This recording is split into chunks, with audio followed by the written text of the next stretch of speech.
My fourth life in Egypt began as all the others had, in the quiet obscurity of a common birth, in the blood and cry of a mother who would never know the celestial debt woven into her son's fragile flesh, in the trembling hands of a father who held his newborn and saw only a child, not a prince, not a scribe, not a monster waiting to wake. For 7 years, I lived in the blessed ignorance of mortality. I scraped my knees. I learned to laugh. I forgot the weight of crowns and the taste of cursed blood. Then, he came. The spark of his power touched my soul like a match to dry kindling. And the slumbering prince within roared to life. Not gently, not slowly. The memories did not trickle back. They flooded. Thoth and Ptah, Dastan and Zalzeg, the monster and the man, the scribe and the king, all of them, all at once, crashing against the walls of a 16-year-old boy who had thought his greatest worry was the harvest and his father's temper. I fell to my knees in the dust of a village that no longer felt like home. And when I rose, I remembered everything. By the age of 15, we had begun the sacred hunt. SaMael and I, father and son in all but blood, tracking the echoes of familiar souls across the sprawling chaos of Egypt. The cities, the villages, the places where the veil between worlds grew thin enough to let a soul shine through. Until we found them. Aradia, Lu, reborn again into mortal shells. Their eyes, those eyes, still holding the ghost of the women they had been. The emerald fire, the steady grace, the 2 daughters of a fallen king, waiting to be woken. With his daughters returned to him, SaMael's final preparations for his war in hell began in earnest. The mountains of gold, mined by human hands for a divine conflict they would never understand, were smelted in furnaces that burned day and night. The air over Memphis grew thick with smoke and sanctity. Priests chanted over ingots that would become blades. Blacksmiths labored until their hands bled, forging weapons that could wound angels and slay devils. Egypt and Akkad stood as twin bastions, armed, waiting, hungry. SaMael moved between them like a general counting his legions. His golden eyes burned brighter than I had ever seen, not with hope, but with readiness. The war he had been preparing for since his fall was finally at hand. At 16, he departed. I stood on the palace balcony as he walked toward the Great Pyramid, the silent one, the dormant machine, the gateway that had been waiting for this moment since before Egypt drew its first breath. The sky itself seemed to flinch as he crossed the threshold. The sun dimmed. The wind stopped. The fabric of reality groaned like a tree about to splinter. He crossed into the abyss. And he went alone. Azrael remained. The silent warden. The void that walked. He stood in the shadows of the throne room, unmoving, unspeaking, his hollow gaze fixed on something no one else could see. He did not guard the realm. He did not protect the people. He guarded a secret. Azazel remained as well. The storm of war, the 3-headed terror, the arch-cherubim who had once stood at SaMael's right hand when the heavens burned. His 3 faces watched the horizon with restless hunger, his fingers twitching toward weapons that were never far from his grasp. They did not stay to fight SaMael's war. They stayed because Aradia was unstable. Lu's awakening had been clean. She emerged from her mortal shell at 20 with the steady grace of a seasoned queen, her memories intact, her power balanced, her purpose clear. She took her place at the helm of Egypt's priesthood as though she had never left, her hands steady, her voice calm. But Aradia was different. She was nearly my age when the memories returned. 17 years of mortal life, 17 years of believing she was ordinary. Her mortal mind had been forged too long in the fires of the mundane. It had learned to think in straight lines, to see only what was in front of it, to trust the evidence of its senses. The ocean of magic that was her birthright did not fit. It twisted within her, beautiful and terrible, a chaos she could not command, a storm she could not gentle, a fire that burned her instead of answering her call. She would speak in tongues no one had taught her. She would wake from dreams screaming names she had never heard. She would look at me with eyes that held the emerald fire, but also something else, something breaking. And so, as a world prepared for war, as a king marched into darkness with only his fury to light the way, as the mountains of gold were forged into weapons that would decide the fate of heaven and hell. My true battle began, not with swords, not with spells, not with the ancient knowledge of the tablets or the cursed power that slept in my blood. With patience, with gentleness, with the slow, painstaking work of building a fortress inside a girl's soul. Brick by brick, breath by breath, night by night. I taught her to breathe when the power rose. I taught her to see the chaos without becoming it. I held her when she shook and sang to her when she wept and reminded her, again and again and again, that she was not a monster. She was a Radia. She had loved me across the turning of the world, and I would not let her drown. The war in hell raged somewhere beyond the veil. But here, in the quiet chambers of Memphis, beneath the shadow of the sleeping pyramid, I fought my own, and I would not lose. While Lu governed the twin empires of Egypt and Allada, while his steady hands held the fragile peace between nations that did not know they were pawns, and while the archangels Azazel and Uzrael marshaled their legions of the fallen for a war that would decide the fate of heaven and hell, my war was fought in the silence of a single chamber. No armies, no banners, no glorious battles sung by future bards. Just a room, just a girl, just me. I was the sole guardian of Aradia, and she was unraveling. Her condition worsened with each passing moon. The tapestry of her past lives, so carefully woven across centuries, so meticulously preserved through the turning of the wheel, began to fray. The threads tangled, the patterns dissolved. She could no longer distinguish memory from reality, the present from the past, her own voice from the echoes of the women she had been before. She would speak to me as the princess of Memphis in one breath, regal, composed, her emerald eyes sharp with purpose, and as a scared girl on the streets of a forgotten city in the next. Her voice small, her hands trembling, her gaze darting toward shadows that only she could see. I held her through both. I loved her through both. But the true terror came at night. She would awaken screaming, a sound that tore through the palace walls, that sent servants scattering, that made even Israel's hollow gaze flicker toward her chambers. Her voice was shredded by visions of a thing that hunted her in the dark, a shadowed entity, a presence she described with a consistency that chilled the divine blood in my veins.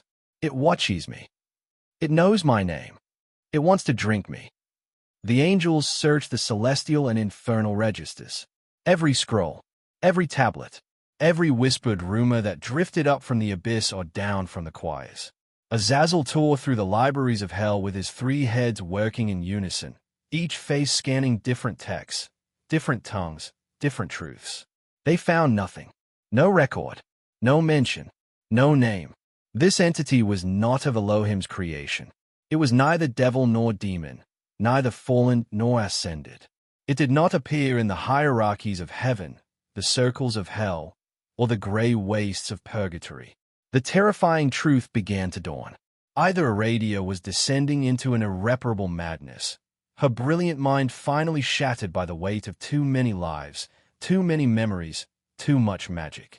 Or we were facing something ancient, something maleficent, something that had existed before the first angel opened its eyes, before the first star drank the void, before the concept of God had even been whispered into the dark. Then, one night, I saw it. Her scream tore me from a dreamless sleep. I was moving before I was awake, my cursed blood singing with a warning I could not name. I burst through her chamber door, and the air itself was thickening, not with shadow, not with darkness, with presence. A living, breathing void hung above her bed, its mass coiling like smoke in reverse, its edges flickering with embers that should not have been visible because they were not fire. They were hunger. It had no face, no form, no feature I could name. But I knew it. Oh, I knew it. It was a Jinn. Not the common phantoms that haunted the edges of the desert, the whispers in the wind, the shapes in the heat shimmer, the half-formed things that fed on fear and fled from prayer. This was something else, something older, a creature of the oldest blood, a direct scion of the four primordial jinns born from the smoldering breath of Zervan himself, the creator of time, the one who had cursed me. This thing was family. It was not attacking her. It was drinking her, siphoning the very light of her soul, the emerald fire, the divine spark, the magic that had been her birthright since before Egypt drew its first breath. She lay beneath it, her body rigid, her mouth open in a scream that had no sound. Her eyes were going dark. The moment its core of malevolent intelligence fixed upon me, the moment it recognized what I was, it dissolved. Not fled, not escaped, vanished. A wisp of corrosive smoke, a curl of dying ember, and then nothing. But the silence it left behind was not empty. It was waiting. In that instant, I understood. This was no random affliction, no madness born of too many lives, no accident of rebirth or side effect of awakening. This was a predator from my own ancestral line, from the blood of Zervan, the breath of the primordial Jinn, the darkness that had cursed me and would not let me go. And I alone possessed the key to stopping it. Because it was not hunting Aradia. It was hunting me. She was simply the only thing it could reach. There was only one path. With Aradia clinging to a fragile hope, her hand in mine, her breath shallow, her eyes still holding a flicker of that emerald fire but guttering, we prepared for a journey. Not to Memphis, not to Allada, not to any of the bright, shining cities of the empire we had built. To the forgotten lands, to Akkad, a place built upon the dust of an empire once ruled by my uncles, Enki and Marduk, the great lords of the Anunnaki, the gods who had shaped this world before Elohim claimed it as his own. Their ruins still stood in the desolate places, their temples still echoed with the whispers of their power, their secrets still slept beneath the sand. It was there, amid stones that remembered the footsteps of gods, amidst the bones of a civilization that had drowned not in water but in time, that we hoped to find the knowledge we needed. A way to sever this ancient curse, a way to identify the predator, a way to kill it, before it consumed her completely. The sun set over Memphis as we departed. Aradia leaned against me, her body trembling, her breath shallow, but her eyes still held a flicker, and as long as they did, I would not give up.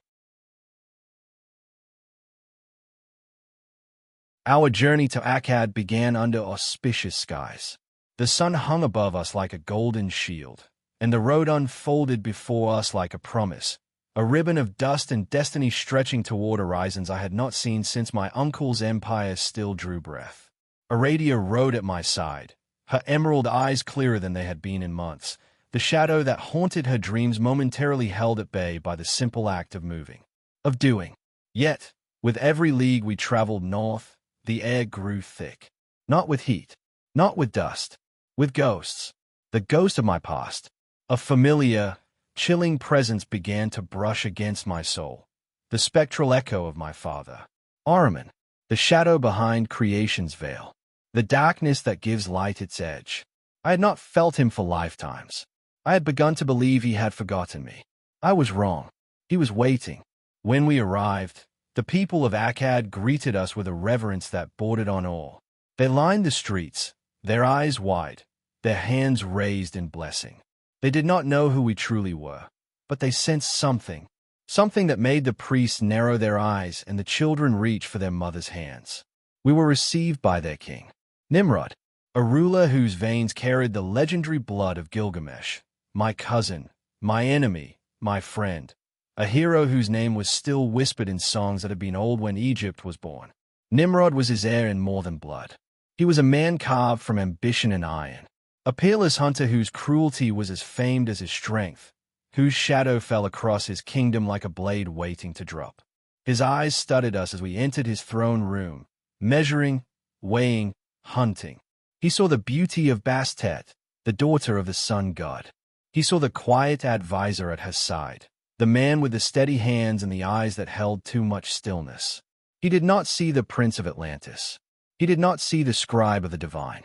He saw usefulness, and that was enough. We took residence within his fortress, walls of stone so thick they seemed to hum with the weight of centuries. By day, we presented ourselves as emissaries of the Egyptian throne, the Princess Bastet, daughter of Ra himself, and I, her humble advisor, Dastan. Our public mission was to weave an alliance between our two nations. Egypt's glory was unmatched beneath the sun, her pyramids scraping the belly of heaven, her armies the envy of the world. But Akkad was no mere backwater. Its own power pulsed with a formidable, ancient energy, older than Nimrod, older than Gilgamesh, older than the memory of the flood. It sat upon ruins that had been ancient when the first stone of Memphis was laid. And in secret, our true quest began. We sought the source of the Jinn that preyed upon Aradia, the predator that had recognized me, the thing that had dissolved into smoke rather than face me directly. We guarded our divine natures behind masks of diplomacy and deference, smiling at Nimrod's feasts, bowing at his altars, whispering in the dark when his spies had gone to sleep. The key revealed itself not in a text, not in a tablet, not in any of the celestial records we had brought from Egypt. It revealed itself in a profound and startling truth. This kingdom, ruled by men of Adam's line, by the children of the garden, by the blood of the first mortals Elohim had shaped from clay, did not bow to Elohim, did not pray to his angels, did not fear his judgment. Instead, they worshipped my kin. Their temples echoed with hymns to Marduk. Their legends were the stories of my family, the Anunnaki, the gods who had come from the stars, the lords of Nibiru who had shaped this world when it was still soft from creation. They spoke the names I had whispered at my mother's knee. They told the tales I had lived. This was the path to our answer. This was a knife that would cut the knot. Venturing into their sacred spaces, hidden chambers beneath the temples, places where even the priests went only with trembling hands, I uncovered the dark heart of their devotion. The priests of Akkad were not merely historians. They were not simply keepers of old stories, preserving the memory of gods who had departed. They were practitioners. They trafficked in black arts. They made offerings to Ahrimanic entities, shadowy beings that existed in the voids between creation, in the spaces where light had never reached, in the cracks where even the angels feared to tread. They spilled blood on altars that should have crumbled centuries ago. They spoke names that made the torches flicker and the air grow cold. In exchange, these entities whispered secrets, knowledge that had no divine source, power that came with a price, truths that were not meant for mortal ears, or for any ears, really, except the things that dwelt in the spaces between. They were building a religion not on faith, but on a dreadful pact. And in that grim revelation, I knew we had found the origin of the horror that haunted Aradia. The Jinn was not a random attacker. It was not an accident of her awakening, or a side effect of a magic or a curse that had followed her from a past life. It was a consequence, a summoned terror, born from this forbidden communion. The priests of Akkad, in their hunger for power, had torn a hole in the veil between worlds, and something had crawled through. Something that had been waiting. Something that had recognized the light of Aradia's soul and found it delicious. The shadowed entity. The thing that hunted her in her dreams. The predator that had drunk from her light and would return to drink again. It had been called, and now it would not leave, unless we found a way to send it back. Unless we found the name of the priest who had summoned it. Unless we found the blade that could sever the pact. Aradia stood beside me in the darkness of the hidden chamber, her hand finding mine, her breath shallow but steady. "We're close," she whispered. I nodded. "We're close." Above us, in the throne room of Nimrod, the king laughed at a joke no one remembered. And somewhere in the shadows between worlds, something waited. With a scholar's focus and a survivor's instinct, Aradia immersed herself in the forbidden rituals of Akkad. Her innate talent for magic, honed over lifetimes, sharpened through the crucible of her unraveling, allowed her to navigate the esoteric texts with an intuition that startled even their most learned priests. She read languages that had died before Akkad was born. She traced sigils that made the torches flicker and the shadows stretch. She understood things that should have taken decades to learn, because she had learned them before, in other bodies, other centuries, other names. Together, we delved into their ancient archives. The dust of millennia rose around us as we turned pages that had not been touched since the fall of the Anunnaki. We pieced together fragmented lore on the Jinn, their origins, their natures, their hungers. The text spoke of Iblis, the first of their kind, the one who had refused to bow to Adam and had been cast into the fire. They spoke of his children, the scions of the primordial smoke, the creatures born from Zervan's breath. But the texts were frustratingly incomplete. They offered whispers of their nature, hints, guesses, fragments of a larger truth, but no weapon against a creature as ancient as Iblis. No binding, no banishment, no blade that could cut the thread between the predator and its prey. Faced with this void of knowledge, I knew we had to look beyond the records of men and angels. We had to reach into a deeper, more primordial well of power. I decided to perform an invocation not seen since the fall of Atlantis. A calling upon a name spoken only in the first language of creation, the tongue that had been used to shape the stars, to carve the rivers, to breathe life into the first dust. A name that had not passed mortal lips in 10,000 years. Yazata. I prepared the circle at midnight, beneath the roof of Nimrod's fortress, with the king's spies asleep and the priests of Marduk lost in their blood dreams. Aradia stood at my side, her hand on my shoulder, her breath steadying my own. I spoke the name, and the air changed. He appeared not in a flash of light, not in thunder, not in glory. He appeared as a coalescence. The air thickened. The shadows deepened. The space between breaths grew longer, heavier, as though reality itself was making room for something that did not quite fit within its boundaries. A being began to take shape, woven from the primordial essence of my father, Ahriman, and my uncle, Ormuzd. Light and shadow, order and chaos. The two forces that had warred since before time had a name, now united in a single form. Yazata was to an angel what a star is to a candle flame, an entity of an older, more absolute power. His presence was not a blaze, it was a pressure, a quiet, immense weight on the fabric of reality itself, as though the universe was holding its breath in his company. His eyes held no color, because they held all colors. His form shifted at the edges, never quite settling, never quite deciding what shape to wear. He looked at me, and I felt the weight of every choice I had ever made. The petition. I laid our plight before him, not with pride, not with demand, with the humility of a nephew speaking to an uncle, though the relation was distant, stretched across eons and dimensions.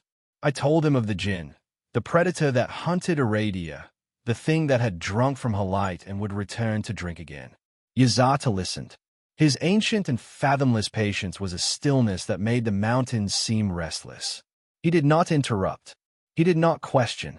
He simply absorbed every word, every fear, every flicker of hope in my voice. Then he turned his attention to Aradia, and he began to teach. He did not offer a ward. He did not offer a weapon. He offered understanding. Yazata guided her to see the chaotic energy of the Jinn not as a force to be feared, but as a current to be channeled and mastered. He taught her to breathe when the darkness rose, to become the stillness at the center of the storm, to stop fighting the chaos and start riding it, like a sailor who learns to love the waves that once threatened to drown him. Day after day, night after night, the ancient being worked with her. His voice was a low hum, a vibration felt more than heard, resonating in her bones and her blood. She learned to touch the edges of the void without falling in. She learned to look into the eyes of the predator and feel not fear, but recognition.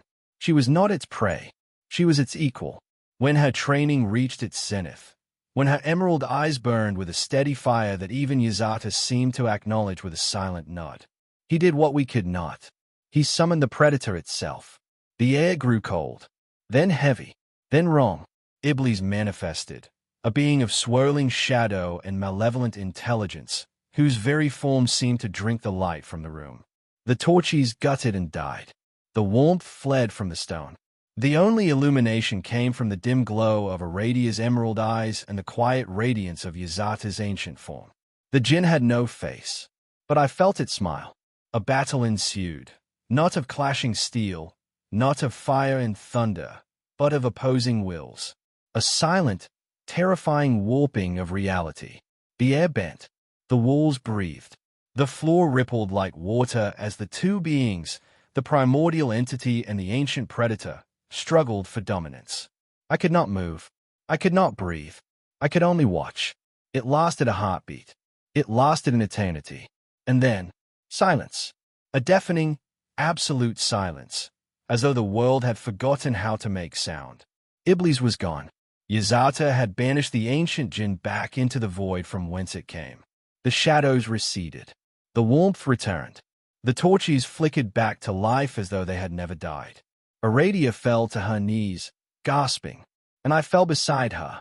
As the last echo of the confrontation faded, as I helped Aradia to her feet and turned to offer my profound gratitude to the being who had saved her, she stepped forward. Her voice was a whisper, filled with a longing I knew well, because it was my longing. Yazata, she asked, her emerald eyes shining with tears she refused to shed. How did Atlantis look? The ancient being turned his gaze upon her, and without a word, he wove an illusion. The dusty walls of the chamber dissolved. The torches faded. The stone floor vanished. The air itself parted like a curtain, and Aradia stood at the edge of a world that had drowned 10,000 years ago. Atlantis. She saw it as I remembered it, not as the legends would tell it, not as the poets would sing it, but as it was. The gleaming spires piercing the belly of the sky, their surfaces alive with light that was not sunlight but power. The crystalline citadels, each one a harmonic note in a symphony of architecture.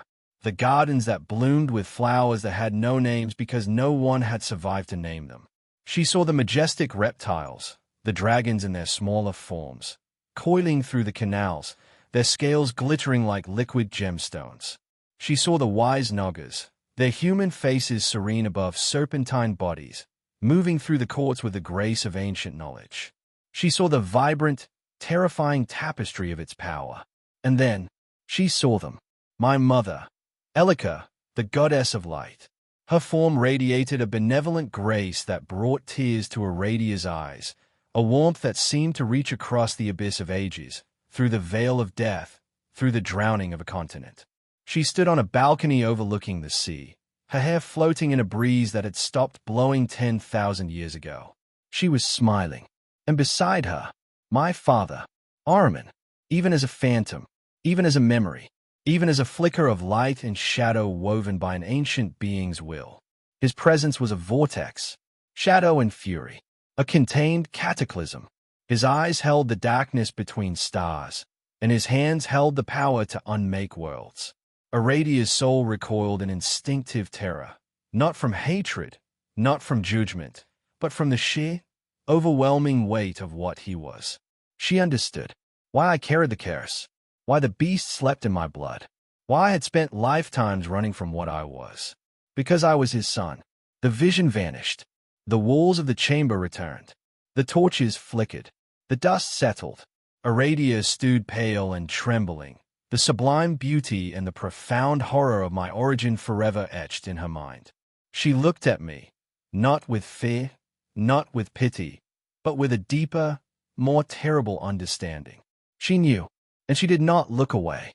Yazata regarded us both for a long, silent moment. Then, with a final, silent nod, he departed. His form dissolved, unraveling like smoke in wind, as he returned to the distant world of Jara, to the realm where light and shadow existed in balance. We gathered our belongings. We did not speak of what we had seen. We did not need to. Our purpose in Akkad was fulfilled. The predator was banished. Aradia was safe, not because we had shielded her from the darkness, but because she had learned to stand within it and remain unbroken. We began the long journey back to Egypt. The road stretched before us, dust and destiny, silence and stars.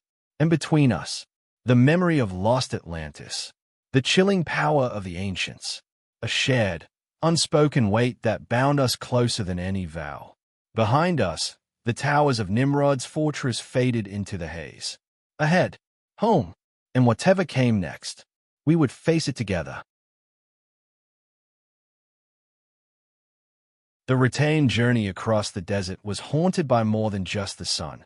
The days bled into one another, gold and amber, heat and haze, the endless susurrus of wind over sand. But Aradia carried a different heat within her. Her mind, still echoing with the vision of my father, could not silence her questions. They came at midday and midnight, at rest and on the march, relentless as the tide. What was he? How could anything contain such darkness? Is that what waits inside you? She was consumed by a terror that went beyond mere fear. It was a fundamental, soul-deep dread of the power she had witnessed, the vortex of shadow and fury, the contained cataclysm that was Ahriman, my father. I tried to explain the cosmic scales on which beings like my father and uncle operated. I described Ormuzd as the perfect counterbalance to Ahriman's chaos, a force of equal and opposite magnitude, light married to shadow, order wed to entropy. But words failed. They always fail when standing at the edge of the divine. How apprehension only grew. Our philosophical journey was shattered by a spectacle of violence. The horizon, which had been a clean line of gold and blue, suddenly writhed. The air shimmered not with heat but with wrongness, a distortion that made the eyes ache and the skin crawl. We crested a dune, and there, Azazel, a solitary titan standing against a seething tide of creatures that twisted the very air with their malevolence. Their forms shifted and flowed, never settling, never solid, each one a nightmare sketched in shadow and hunger. The ground around them had blackened. The sky above them had dimmed. Demons, Aradia whispered, her voice tight as a bowstring. We watched as the arch-cherubim fought. His 3 heads worked in terrible harmony, the man judging, the goat goring, the jackal tearing. His body moved with a brutal, beautiful grace, a whirlwind of destruction that left nothing but ash in its wake. He was a god of war in his element, a force of nature given form. But then, the tide turned. Their leader emerged from the swarm, a demon of immense power, his horns crowned with black fire, his eyes holding the cold intelligence of something that had been killing since before humanity learned to walk. Aradia named him in a breathless whisper. Asmodeus. He broke through Azazel's defenses. His blade rose, and his hand closed around Aradia. As his blade rose to strike her down, as the sun glinted off edges that could cut through divine flesh, as Aradia's emerald eyes went wide with the knowledge of her death, my world collapsed into a single, horrifying point. No, not her, not again. In that moment, the fragile wall I had maintained for centuries, the careful, agonizing architecture of control, shattered. The voice I had fought since the beginning roared from the depths of my being. Not a whisper, not a suggestion, not the insidious seduction of a chaos trying to slip its leash. A demand. Zal. The voice was mine, was not mine, was older than me, darker than me, hungrier than me. Let me out. The demon's blade began its descent. Let me protect her. And this time, I did not resist. I surrendered. The transformation was a torrent of agony and power. Blue veins erupted across my skin not like cracks, but like lightning. Rivers of celestial fire tracing paths across flesh that was no longer entirely mine. My bones snapped and reshaped with sounds like thunder rolling through caverns. My form swelled, twisted, rose, into the beast I had long caged, the monster I had starved for centuries. My father's sword materialized in a grip that was no longer a hand but a claw. SaMael was not he, the fallen king who had leashed the storm, who had bound the curse with golden light and patient will. He was gone, walking the halls of hell, fighting his own war. The creature was unleashed. In its full, terrifying glory, it did not merely attack Asmodeus. It did not simply fight the demon horde. It unleashed annihilation. It moved with a speed and ferocity that was not my own, a dance of pure, predatory instinct. The sword sang through the air, each stroke a death sentence, each arc a geometry of destruction. Demons shattered against its edge like glass against stone. Their screams were the music of its fury. I watched from inside my own skull, a passenger in my own body, a prisoner in my own flesh. And I did not try to stop it, because it was saving her. Azazel ceased his own battle. The arch-cherubim stood motionless amidst the carnage, his multifaceted gaze fixed on me with an intensity that was neither fear nor anger. It was something else entirely. Pure, unadulterated analysis. He was witnessing the raw, untamed legacy of the Anunnaki, the blood of Atlantis, the curse of Zervan, the fury of Ahriman, given form in his son. He was learning. I crushed the demonic legion. I defeated Asmodeus, drove him to his knees, his black fire guttering, his cold eyes finally showing something that looked like fear. But the beast was not sated. Its blue eyes, my eyes, but not, turned from the broken demon, turned from the scattered horde, turned to the one creature still standing in the field of slaughter. Aradia. It saw her, the light that blazed within her, the emerald fire that had drawn the Jinn, that had called to the predator, that shone in the darkness like a beacon. It saw not an ally, not a friend, not the woman who had loved me across the turning of the world. It saw a being of light, a thing to be extinguished. It lunged. Azazel moved to intercept, his three heads roaring, his body launching toward the beast with a speed that should have been impossible. But he was too far, too slow. The beast's claws reached for her throat, and I wrenched back control. The sliver of Dastan still trapped within the storm.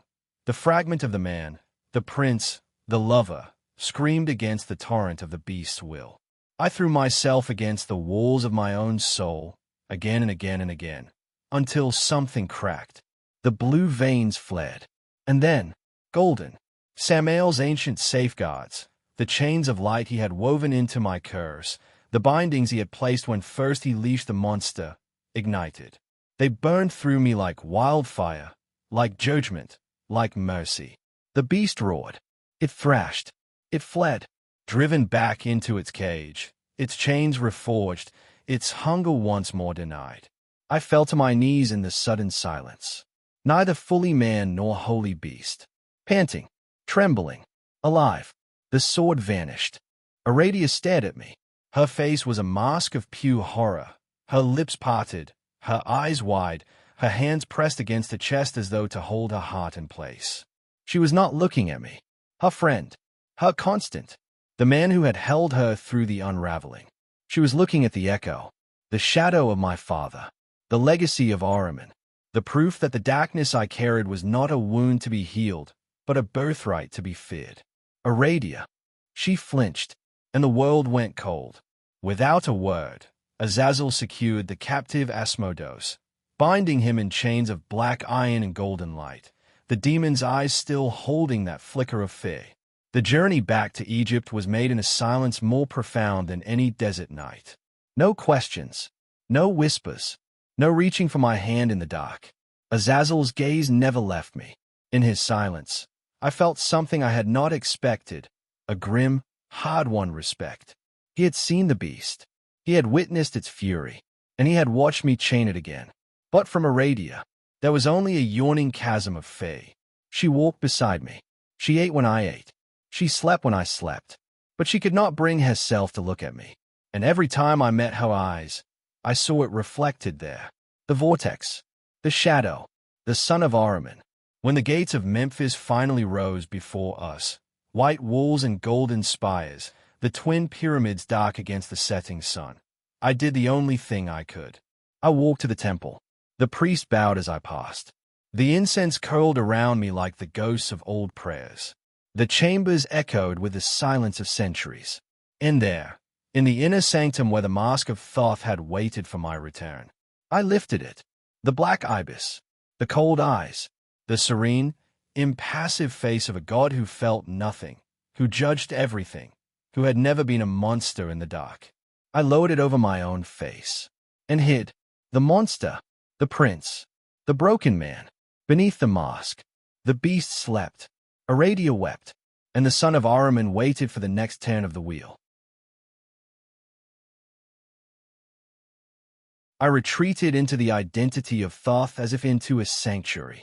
The black ibis mask became my second skin, cool against my face, impassive as the grave, serene as the surface of still water. I sealed myself within the hallowed silence of my temple, nestled beside the whispering papyrus fields where the reeds swayed like fingers tracing the memory of wind. There, Amid the scribes who harvested the green stalks that would become the skin of history, the pages upon which empires would be written and forgotten, I found a fragile piece. The rhythm of the temple was a balm. The scratch of reed pens on papyrus. The low murmur of priests debating the proper angle of a hieroglyph. The scent of ink and incense, of old scrolls and oldest secrets. I buried myself in translation, in copying, in the endless, mindless work of preservation. To the people of Egypt, my return was a cause for jubilation. Word spread like fire through dry grass. Thoth has returned, the master of knowledge, the last son of Atlantis. He has come to bestow upon us the wisdom of a lost age. They flocked to my temple with offerings, bread and beer, flowers and gold, prayers whispered on trembling lips. They saw only the gilded ibis mask, the benevolent God, the serene face of wisdom itself. They could not see the fracture beneath. They could not see the monster sleeping behind the serene eyes of the mask. They could not see the son of Ahriman, hiding from the woman he loved. Aradia, the one soul for whom the mask had never existed. She did not come. The memory of the beast in the desert, the blue veins, the sword of annihilation, the claws reaching for her throat, had built a wall between us. Stone by stone, silence by silence, absence by absence. And her fear kept her on the other side. I did not blame her. I could not. I had seen what she saw. The vortex, the shadow, the echo of my father. She had looked into the face of the thing that lived inside me, and it had looked back. How could anyone return from that? So I let her stay away. I told myself it was for the best.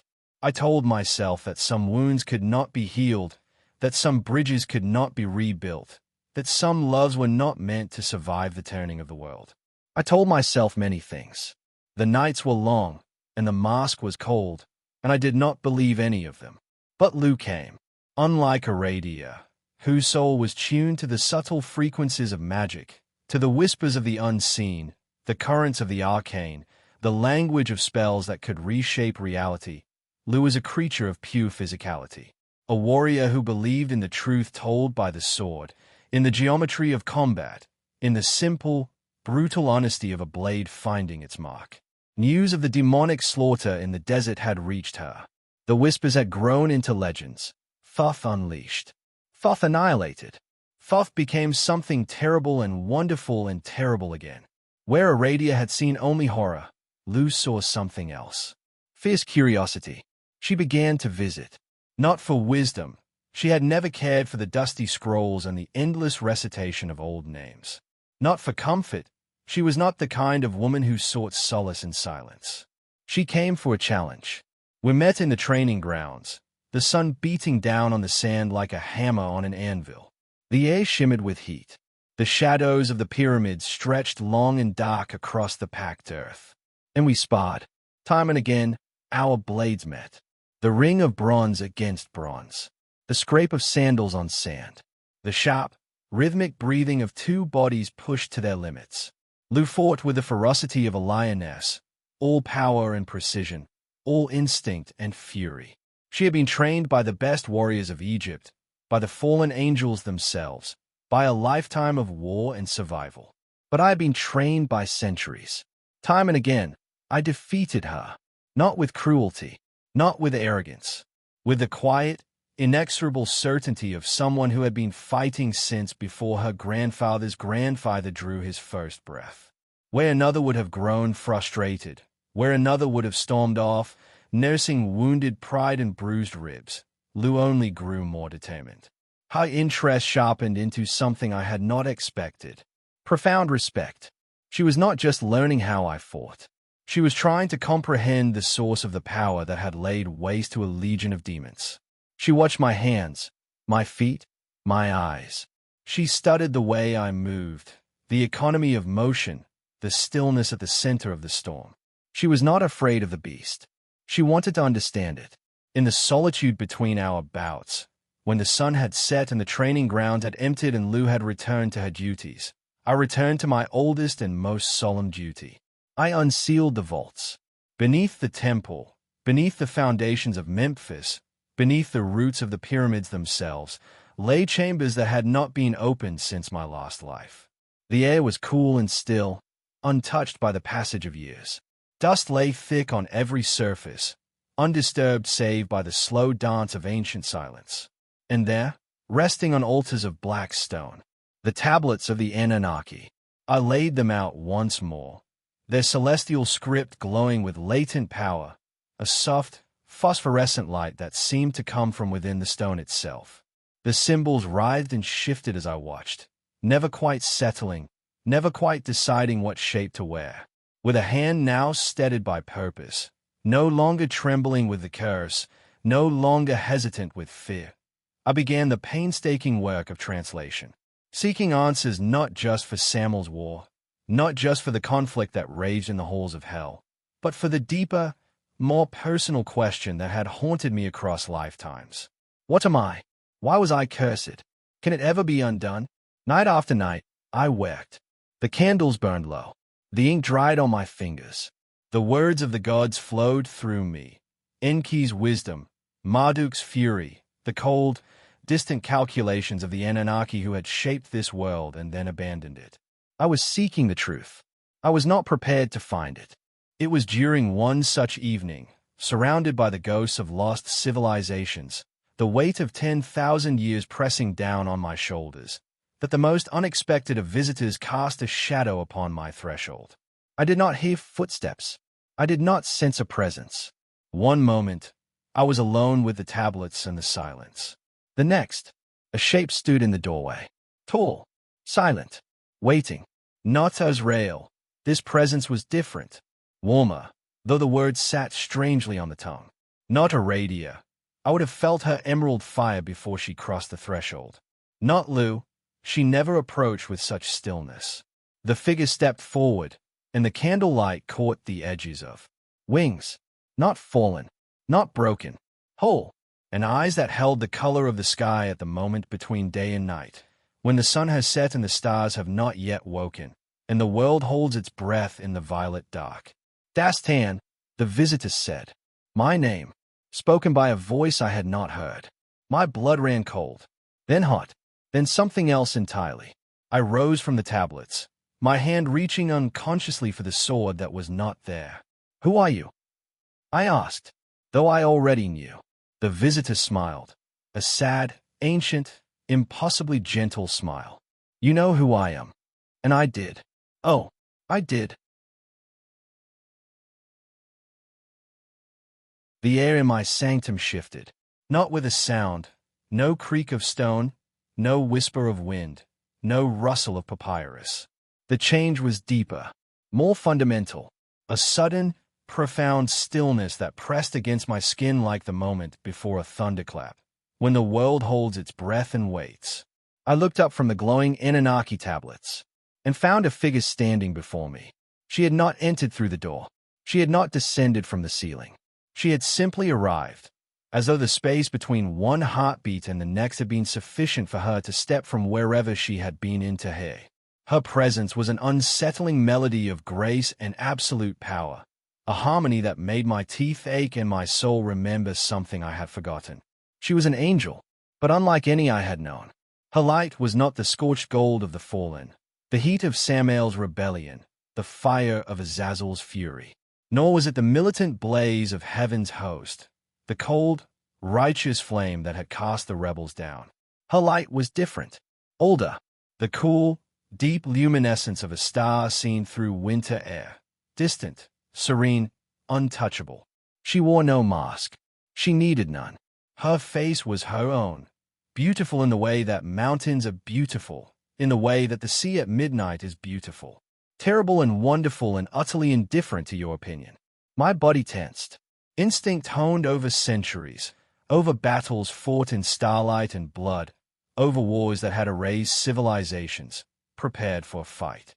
My hand found the hilt of a sword that was not there, my muscles coiling like a serpent about to strike. Were not all your kind with SaMael in hell? My voice was tight, careful, a blade sheathed but not sheathed enough. Are you not fallen? She smiled, and in that smile, I saw the patience of epochs, the calm of something that had watched empires rise and crumble, that had seen stars born and die, that had waited while the universe learned to crawl. "I am not one of the fallen," she said. Her voice was a serene echo, the sound of water flowing over stones that had been smooth for 10,000 years. "Then who are you?" I demanded. My father's sword was a phantom weight in my hand, ready to manifest, ready to strike, ready to annihilate. The beast stared in its cage, curious, hungry for the taste of celestial blood. "I am known by many names," she replied. She stepped closer. The candlelight did not flicker. The shadows did not retreat. They simply accepted her presence, as though they had been waiting for her all along. "In this land, they call me Isis. In Allada, Eris. In the old tongues, before tongues had names, they called me something else, something that has been forgotten because the mouths that spoke it turned to dust." She tilted her head. Her eyes, deep as the space between worlds, held mine. "But my true name is Remiel." The world seemed to tilt on its axis. The tablets glowed. The candles burned. The air held its breath. And I understood. "You are their mother." The words fell from my lips like stones dropped into an abyss, falling, never hitting bottom. The pieces were aligning. A stunning, terrifying alignment. Aradia's mother, Lu's mother, the wife of SaMael, the consort of the fallen king, the woman who had stood beside him when the heavens burned, and then, somehow, not fallen when he fell. "I am," she confirmed. Her gaze held mine with an unnerving depth, the patience of a glacier, the stillness of a star, the weight of a truth that had been waiting for this moment since before I was born. "And you are the Nephilim, the last echo of a world that was, the son of Elika and Ahriman, the carrier of a curse that even Zervan hesitated to speak aloud." She stepped closer still, close enough to touch, close enough to kill. "You are the one who fascinates my daughters, in ways that trouble me, in ways that intrigue me, in ways that I am still calculating." Her lips curved, not a smile, not quite. "Something older. And, I suspect, you fascinate my husband, in ways even he does not fully comprehend." Then she delivered her news, with a calm that made it all the more devastating, with a serenity that turned the blade before twisting it. "SaMael has slain the devil." The words hung in the air, impossible, unimaginable. The devil, the Lord of Hell, the adversary who had stood against Elohim since before humanity drew breath. Dead, his legions now hold a quarter of the infernal plains. The ground he has won is soaked in blood older than mountains, and the victory has cost him more than he will ever admit. She paused. Her eyes, those ancient, depthless eyes, flickered with something that might have been pride, or grief, or a sorrow too vast for either word. But the war has grown deeper, more complex. It will stretch far beyond his initial designs. The alliances he forged are fracturing. The enemies he thought defeated are regrouping. And the thing that lurks at the heart of the abyss, the real enemy, has begun to stay. She looked at me, and I felt the weight of what she was not saying. "He will not return in your lifetime." The finality of her words settled upon me like a shroud, cold and heavy and absolute. The king was gone, the architect of my bondage, the father of my redemption, the only being who had ever successfully leashed the beast. He would not come back. I would die in this lifetime, and he would still be fighting. In the silence that followed, the long, aching silence of a door closing, I found the question that had haunted me since my return. Since the desert, since the beast had reached for Aradia's throat and I had wrenched it back. And Aradia, her name was a wound. How is she? A shadow of maternal concern crossed Remiel's timeless features. The cool luminescence of her presence flickered, just for a moment, and I saw something beneath the starlight. A mother, a woman who had watched her daughter unravel and could do nothing to stop it. "She is afraid," she said softly. She gestured for us to sit. I obeyed, not because she commanded, but because my legs had forgotten how to hold me. We settled onto the stone benches of the sanctum, the tablets glowing between us like a third presence. "But you misunderstand the nature of her fate." I looked up. "She does not fear the beast you became." The words struck me like a blow.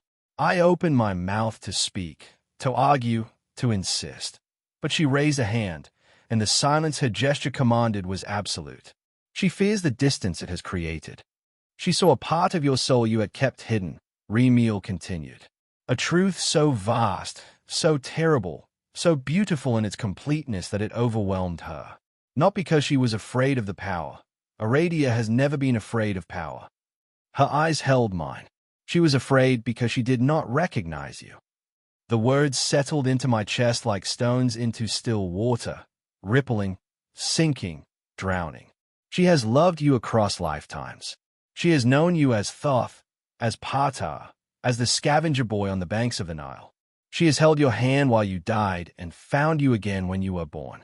But she had never seen that, the beast, the curse, the son of Ahriman in all his terrible glory. Remiel leaned forward. Her light dimmed, not fading, but focusing, narrowing until it was just the two of us, the tablets, and the truth. That sight did not extinguish her feelings. It complicated them. She looks at you now and sees the scholar, the prince, the monster, and the man. And she does not know which of them she is meant to speak to. Does she approach the mask of Thoth? Does she flee from the shadow of the beast? Does she reach for the hand of the man who held her in the dark? Her voice dropped, soft as ash, final as a grave. Her heart is a battlefield of its own, torn between the terror of your power and the longing for the connection you shared in the silence. She does not know how to reconcile what she saw with what she feels. So she does nothing. And the silence grows. Remiel rose. Her light expanded, filling the sanctum, filling the spaces between my ribs, filling the hollow places where fear and hope had been at war for centuries. You cannot wait for her to cross this divide. Her eyes held a gravity that felt like a command from the universe itself, as though the stars had leaned down to whisper, and she was simply translating. The burden is yours. You must go to her. Not as Thoth. The mask cannot love, and love cannot wear mask. Not as the beast. She does not need to see your power. She needs to see your choice. But as Dastan. My name. Spoken like a key turning in a lock. You must show her that the man is the master of the monster. Not its prisoner. Not its victim. Its master. She stepped back, her form already beginning to fade, the cool luminescence dimming, the weight of her presence lifting like mist before the sun. Or you will lose her. Her voice echoed from a distance that had no name. Not to fear. To silence. And silence, Dastan, is the only enemy that never stops whispering. She was gone. The sanctum was mine again. The tablets, the candles, the dust, the ghosts. But the air was different. And so was I. I rose from the stone bench. I looked at the mask of Thoth, the black ibis, the serene eyes, the cold and perfect face of a god who had never been afraid.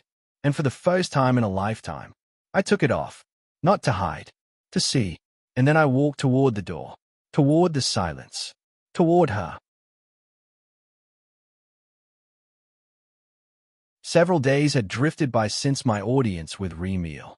The air in Memphis felt charged with unspoken tension, a quiet before a storm I could not name, a stillness that made the priests whisper and the birds refuse to sing. The sun rose and set with the same relentless gold. The Nile flowed with the same ancient patience. But something had changed. Something beneath the surface. Something waiting. I had resolved to seek out Aradia the following dawn, to bridge the chasm my true nature had carved between us, to stand before her without the mask, without the beast, without the walls I had built across lifetimes. Just Dastan, just the man who loved her, just the fool who had waited too long. But on the eve of that intended meeting, she came to me. She stood at the entrance to my sanctuary. The torchlight caught the edges of her form, the familiar silhouette, the beloved curve of her shoulders, the fire of her hair. But her gaze was different. It was not the terrified glance from the desert, the wide-eyed horror of someone who had seen the abyss and felt it look back. Nor was it the wary avoidance of recent days, the careful distance, the averted eyes, the silence that had become a third presence in every room they shared. It was something else entirely, a look of profound, unsettling curiosity. And she herself was transformed.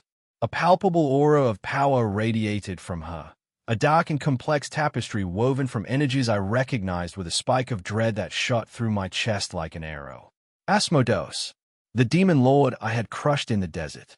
His essence clung to her like smoke, like shadow, like the echo of a scream. And beneath that, older, darker, Iblis himself, the primordial Jinn, the first of their kind. The creature Yazata had banished back into the void. She had not merely contained them. She had bound them. Using the forbidden teachings of Yazata, the ancient, dangerous wisdom that had been meant only to defend, only to survive, she had done the unthinkable. She had siphoned their power into her own being. Their chaos, their hunger, their essence, all of it, flowing into her veins, settling into her bones, becoming hers. The ancient tattoos on her skin had grown. What had once been elegant coils of ink, sigils of protection and memory, had spread across her arms, her throat, her face. They moved as I watched, crawling with a new, sinister life, as though the shadows themselves had decided to make their home in her flesh. What have you done to yourself? My voice was a whisper, heavy with a fear not for my own safety, but for her soul. She offered no explanation, no justification, no plea for understanding. She simply stepped closer, her emerald eyes holding a terrifying resolve, a certainty that made the air in the sanctum grow cold. Give me your arm. Her voice was lead. A chorus of stolen power echoed beneath her words. The growl of Asmodeus, the whisper of Iblis, the hiss of 100 lesser demons she had consumed and commanded. She spoke, and the shadows listened. I offered my left arm. Without hesitation, without fear, with trust. Her grip closed around my wrist, fire and ice, light and shadow, a paradox made flesh. I expected her to draw from me, to take the curse that had plagued me across lifetimes and use it for her own purposes, to feed. Instead, she poured. Energy launched into me, a torrent of demonic power, of Jinn-born chaos, of everything dark and terrible and hungry that she had bound to her will. It did not attack me. It did not consume me. It targeted the curse. The ancient bindings Zervan had etched into my bones. The chains SaMael had woven with his golden light. The prison that had held the beast for centuries, and the beast itself. I felt my body breaking, reforming, unmaking and remaking in the same agonizing instant. The golden veins of SaMael's suppression flared along my arms, my chest, my throat, blinding light, the last gasp of a binding that had held for 1,000 years. Then, one by one, they began to dissolve, seared away by her brutal, precise magic, not destroying, surgically removing. The pain was an agony beyond any I had known, not the pain of battle, that was clean, honest, familiar. Not the pain of the curse's awakening, that was chaos, madness, the beast tearing its way out of its cage.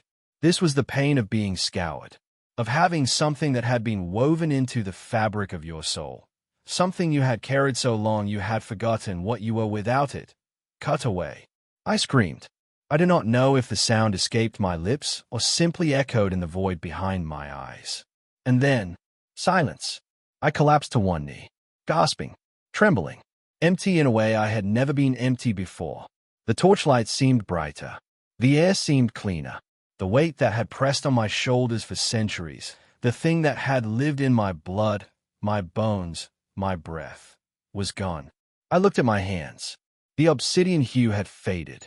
The skin beneath was pale, almost ordinary, marked only by the scars of a life that was finally my own. The monstrous strength had receded. The blue veins no longer pulsed with stolen light. The beast that had slept in the dark of me was silent, not chained, not leashed, gone. For the first time in centuries, for the first time since Zervan had etched his curse into my soul and laughed as I burned, I was simply human, not a monster, not a weapon, not a vessel for powers I could not control. Just a man, breathing, alive.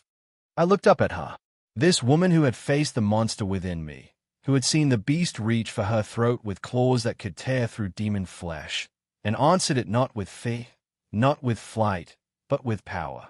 Power she had forged from the very darkness that had hunted her. Power she had owned in blood and fire and forbidden magic. Power she had used not to destroy me, but to free me. In her eyes, I saw no goddess, no vessel of darkness, no terrifying entity wrapped in stolen chaos. I saw Aradia, fierce, unwavering, determined, the girl who had pulled me from the river's edge, the woman who had loved me across the turning of the world, the queen who had looked into the abyss and blinked lost. I rose. My legs trembled. My hands shook. But I rose, and I pulled her into an embrace, not as a god to a goddess, not as Thoth to Bastet, not as the beast to its master, but as a man to the woman who had dared to redeem him. She stiffened for a moment, surprised, perhaps, that I was not afraid, that I did not recoil from the darkness that now lived in her veins, that I held her tighter instead of letting go. Then she melted against me, her arms wrapped around my back, her face pressed into my shoulder, and I felt her shake, not with fear, but with the release of something she had been holding for too long. We stood like that, in the silence of the sanctum, in the flickering torchlight, bound, not by curses, not by chains, not by the machinations of fallen angels or ancient gods, but by choice. The mask of Thoth lay on the floor where I had dropped it days ago. The black ibis, the serene eyes, the cold and perfect face of a god who had never needed to be saved. Its necessity was shattered. I was Ptah again, the maker, the king, the one who had sat upon the throne of Egypt and commanded empires to rise. But I was also more, and she was Bastet no longer, not merely the princess, not merely the daughter, not merely the goddess of cats and protection. She was a queen, in her own right, by her own power. Her legend now written not in the stories her father told, but in the magic she had conquered and the chains she had broken. I pulled back, just enough to look into her eyes. The emerald fire still burned there, brighter than ever, edged now with shadow, with chaos, with the stolen power of demons and Jinn. But beneath it all, she was still there. Aradia, my constant, my anchor, my redemption. Thank you, I whispered. She smiled, a small, fierce, exhausted smile. Don't thank me yet, she said. We have a long way to go. I laughed. For the first time in lifetimes, truly laughed, the sound echoing through the sanctum, through the temple, through the silence that had held us both for too long. Then let us begin. Outside, the sun was rising over Memphis. The pyramids stood golden against the dawn. And somewhere, in the halls of hell, SaMael paused in his war and smiled, as though he knew, as though he had always known, as though this was exactly what he had been fighting for. And so I resumed the mantle of Ptah, the divine craftsman, the Pharaoh of the two lands, the maker whose hands had shaped the foundations of Egypt and whose will had commanded empires to rise from the dust. I sat upon the throne of Memphis, the twin crowns resting easy on my brow, and I ruled over the kingdoms that had been forged in blood and gold in the dreams of fallen angels. At my side stood Bastet. Her power was no longer a hidden thing, no longer a secret whispered in the dark or magic she was afraid to touch. It radiated from her like heat from the sun, a tangible force that hummed in the very air of the palace, that made the priests bow lower and the servants step more softly. The emerald fire in her eyes was edged now with shadow, with the chaos of demons bound and Jinn commanded, but it burned brighter than ever before. And beside her, Sekhmet, Lu, the warrior, the lioness, the daughter of SaMael whose spirit was a sharpened blade, whose loyalty was a fortress, whose presence was the steel beneath the velvet of our reign. Where Aradia wove magic, Lu wielded bronze. Where Aradia commanded shadows, Lu commanded armies. Together, we were the three pillars of Egypt, the king, the sorceress, the sword. And when the eyes of mortals were absent, when the courts had emptied and the priest had retired and the last of the petitioners had been sent on their way, we would set our divine roles aside. The mask would come off, the crowns would be set down, and for fleeting, precious moments, we were simply Dastan, Lu, and Aradia once more. 3 souls, bound by something older than love, something stranger. The years unfolded like a grand, unending scroll, each day a new hieroglyph, each season a new chapter, each decade a new volume in the epic of our reign. My days were filled with the clatter of blades in the training grounds. The sun beat down on the packed earth as I schooled Lu in the devastating, elegant forms of combat passed down from my father, Ahriman, the shadow behind creation, the warrior who had fought in wars that predated the stars. These were not the crude tactics of mortal soldiers. These were the dances of the Anunnaki, the forms that had shattered armies on Atlantis's crystalline fields, the movements that had been old when Egypt was young. Lu learned as though she had been born for it. Her body adapted to the forms with a speed that astonished me. Her spirit embraced the discipline with a hunger that bordered on obsession. A fierce bond grew between us, forged in sweat and blood and the mutual respect of 2 warriors who had found in each other a worthy match. She was not Aradia. She did not try to be, and perhaps that was why I let her closer than I should have. But while Lu drew closer, Aradia drifted further, into shadows of her own making. She began to sequester herself for days at a time. Her chambers, once bright with incense and the gentle glow of candles, grew dim, grew heavy, grew thick with the scent of ozone and old blood. The servants whispered. The priest grew uneasy. I stood outside her door more nights than I could count, my hand raised to knock, my courage failing at the last moment. The pure magic I had known, the magic of Atlantis, of my mother, of the dragons who slept in Nibiru's golden spires, was now tainted, twisted, bent into dark arts and blood rituals that called to something primal within me, something that recognized the power she was wielding, because it was kin to the curse that had lived in my veins for centuries. She gathered followers, priests and priestesses who knelt not to Ra, not to Thoth, not to the old gods of Egypt, but to her. She ordained them in ceremonies that left them trembling, their eyes wide, their souls marked by something that was no longer entirely human. A new faith was taking root, a grim, dangerous faith that drew power not from the sun, but from the abyss. She taught them to channel demons. A perilous gamble, a mad gamble. For the ancient Jinn she commanded, the scions of Iblis, the creatures born from Zervan's smoldering breath, were powers that could shatter mortal souls as easily as a child shatters a clay pot.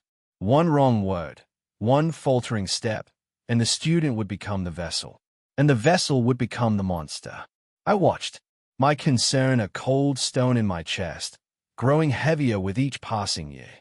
The woman I cherished, the girl who had pulled me from the river's edge, who had loved me across the turning of the world, was becoming something I did not recognize. A high priestess, a dark queen, the founder of a cult that would echo through the ages, leaving traces in every civilization that came after. I did not know how to stop her. I did not know if I should try. Then, as all mortal vessels must, our time ended. Not in glory, not in battle, not in the screaming of swords or the roaring of gods. The end came quietly, as it always does for those who have lived too long and seen too much. The breath left my body. The opulent halls of Memphis faded into mist. The faces of Lu and Aradia, one fierce, one shadowed, dissolved into the dark. And Zarin was waiting, a silhouette of infinite patience against the void. The chains of eternity clinked softly as he moved, each link forged from a life I had lived, a death I had died, a lesson I had learned and forgotten and learned again. The scribe of Atlantis, he intoned.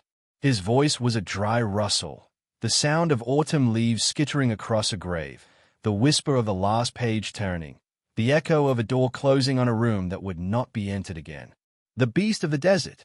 He drifted closer, and finally, the Pharaoh of the Nile. The hollows of his eyes seemed to study me with deep interest, with something that might have been amusement, or pity, or the ancient weariness of one who had watched too many souls pass through his grasp. You wear your identities like borrowed robes, Dastan. Each life, you are further entangled in a web not of your own weaving. The threads grow tighter. The knots grow harder to undo. He tilted his skull. Your journey has become a fascinating paradox. The warrior princess trains at your side, he continued, her soul yearning for a strength to match your own. She watches you fight. She learns your forms. She measures herself against the shadow of Ahriman and finds herself wanting, though she would never admit it. He paused. The sorceress, consumed by a power she believes will bridge the gap between you, instead pushes you away with every dark incantation. She reaches for you through shadows and blood, through demons and Jinn, and wonders why you flinch from her touch. Another pause. And you? His hollow gaze fixed on mine. You are caught in the gravity of both. A celestial body torn between two stars, pulled in opposite directions by forces you cannot name and cannot escape. The silence stretched. The threads of your destiny are now irrevocably knotted with theirs. This is no longer a simple pact of rebirth. It is a saga. Zaren's form seemed to shimmer, with something that might have been anticipation, or curiosity, or the first stirrings of an emotion his kind had not felt in millennia. I find myself invested. He leaned closer. Tell me, son of Ahriman, which path does your soul lean toward? His voice dropped, soft as ash, final as a grave. The blazing sun of Sekhmet's loyalty, or the intoxicating eclipse of Bastet's power? I had no answer. The war in my heart was a battle I had not yet fought, a struggle that would span lifetimes, that would shape the destinies of empires, that would determine the fate of souls far beyond my own. Lu's fierce loyalty, Aradia's dark devotion. Two women, two paths, two versions of the future, branching endlessly into the void. Which one was I meant to choose? Which one would choose me? Zaren's form seemed to pulse with something akin to satisfaction, as though my silence was the answer he had been waiting for. No matter. The chains tightened. The game is far from over. The void began to close around me, warm and dark and hungry. The next move promises to be the most revealing of all. Darkness swallowed me. Not the darkness of an ending, the darkness of a beginning. Somewhere, in the halls of hell, SaMael raised his sword against a foe that had no name. Somewhere, in the ruins of Atlantis, my mother's light still flickered, waiting for a son who had not yet learned to forgive himself.